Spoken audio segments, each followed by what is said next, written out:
Z&H Pure Canes is the first sugar trading organization which had a large voice in Parliament. In the next several hundred years, sugarcane would undoubtedly be the main crop produced on plantations throughout the Caribbean and South America.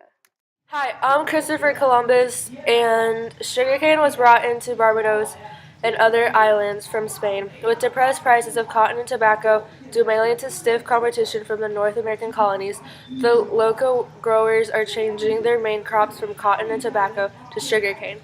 This will lead to a boom in the both European and Caribbean economies. Sugarcane was best grown on relatively flat land that was near the coast, where the soil was naturally yellow and fertile, and it was most efficiently grown on large plantations with many workers.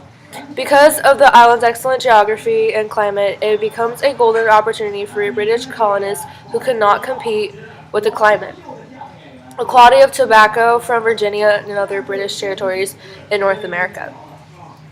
And the main source of labor was African slaves.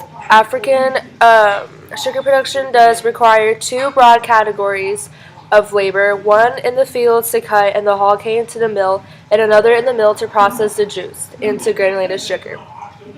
These labor requirements in turn creates two broad states of slave laborers and a smaller number of skilled slaves. Slaves in plantation are expected to plant between 5,000 to 8,000 seeds in order to produce 1 acre of sugar. These plantations will produce 80 to 90% of the sugar consumed in Western Europe. Keep the cost low as possible and the investment low as possible. Now interviewing a famous public figure from the 17th century. Large quantity of sugar has been shipped from Brazil to Lisbon. The sweet granular substance proved a sensation among its elite customers. The demand skyrocketed. To meet the demand, cultivation and processing of sugar needs to be quickly spread through the Brazilian littoral as well as to Mexico and South America's Pacific coast. Sugar is going to be a luxury and a status symbol for the most privileged classes, and it quickly become an indispensable and accessible ingredient for the rest of the British population. Also, as part of the mass sugar industry, sugar cane processing gave rise to related commodities such as rum and molasses. I'm pretty sure that sugar was quickly snapped up by the British, who use it in cakes and to sweeten teas.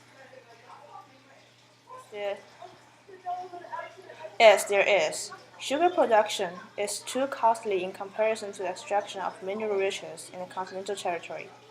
Growing sugar can require huge swaths of land and a substantial amount of labor. It was essential, therefore, to have sufficient capital to obtain the machinery and cheap manual labor needed to process the cane. Because of the perfect geographic environment of the island and the system labor force we had, there's no worry to the future of. We increased production in Saint Dominique by using an irrigation system that French engineers built. In addition, they improved their mills and used varieties of cane and grasses. Make sure you invest us to the New World. Thank you.